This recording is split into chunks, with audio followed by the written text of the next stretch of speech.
किंतु सरदार का सपना केवल सरकार बनाना नहीं था।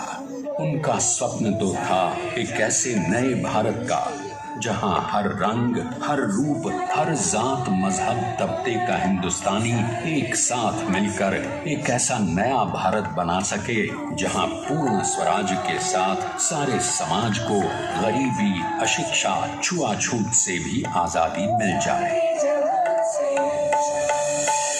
इसकी पहली रणनीति थी भारत को अंग्रेजों की गुलामी से आजादी, ताकि भारत के लोगों की अपनी सरकार सबके साथ और सबके विकास के लिए काम कर सके।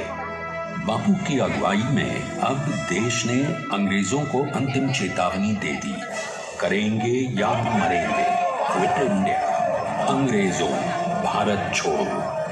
बस फिर क्या था, संघर्ष की रणभेरी बजी।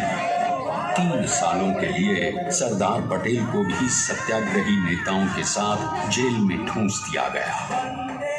2 सालों के बाद अंग्रेजों को बापू के सभी शिष्यों और साथियों को छोड़ना पड़ा।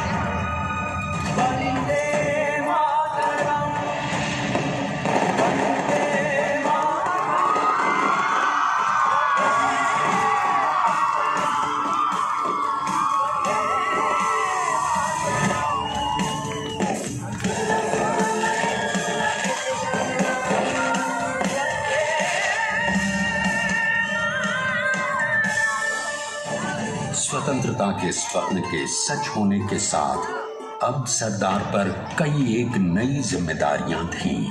आने वाली आजादी की तैयारी और एक नए भारत के लिए नए लोकतांत्रिक संविधान की संरचना, जैसा उनके साथी ने खुद कहा था। मगर जल्द ही वकालत छोड़कर वो बैरिस्टर बनने की इच्छा से इंग्लैंड चले गए। लंदन में बैरिस्ट्री में अव्वल आने और वजीफा जीतने वाले वो अनोखे भारतीय अब तो अहमदाबाद की वरिष्ठ अदालत में बैरिस्टर पटेल की जिरह और जीतों की धूम मच गई।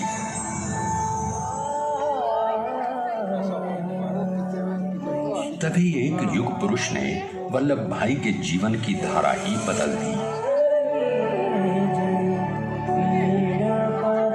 दक्षिण अफ्रीका में सत्याग्रह के अहिंसक अस्त्र से गोरे शासकों को सबक सिखाकर भारत वापस आए बैरिस्टर मोहनदास करमचंद गांधी से मिलकर वल्लभ भाई ने अपने कुछ वर्षों से सीखे विदेशी व्यवहार और संस्कार हमेशा के लिए त्याग दिए और अब वो अपने खेड़ा के किसानों को हक दिलाने के लिए बापू के साथ आंदोलन में कूद पड़े।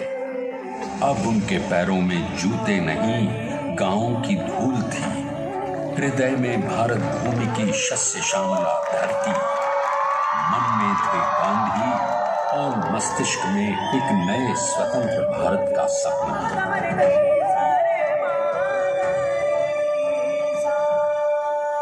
तभी बारडोली के मजबूर मजलूम किसानों की यातना का समाचार उनके पास पहुंचा। तुरंत वल्लभ भाई वहां पहुंचे और यूं शुरू हुआ भारत का सबसे बड़ा और सफल किसान आंदोलन बारडोली।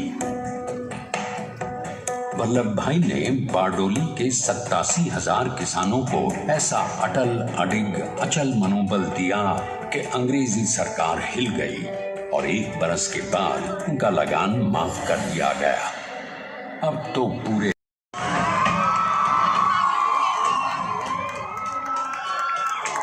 और फिर हैदराबाद और जूनागढ़ के भारत में विलयीकरण को पाकिस्तान से चुनौती मिली। सरदार चाहते थे कि देश की 1 इंच धरती अब और विभाजित नहीं होनी चाहिए।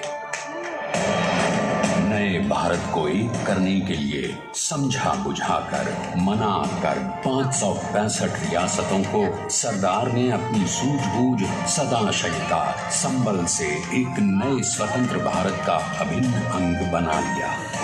हमारे इतिहास में अखंड भारत के पुरुषार्थ का ये एक महानतम अध्याय है।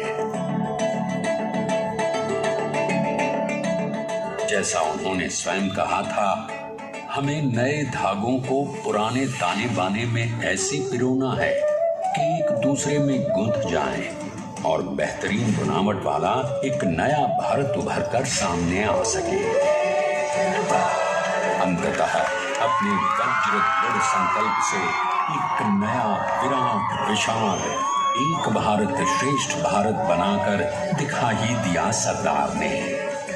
संसार के सबसे बड़े प्रजातंत्र के शिल्पी को प्रणाम करने के लिए देश ने बनाया है ये समर्थ स्मारक। स्वाधीन भारत को समर्थ भारत में बदलने वाले सरदार पटेल को समर्पित प्रेरणातीत भी है। प्रधानमंत्री श्री नरेंद्र मोदी के नेतृत्व में बनी विश्व की इस विशालतम प्रतिमा के सामने आकर सारी दुनिया जैसे स्वयं भी नतमस्तक हो जाती है।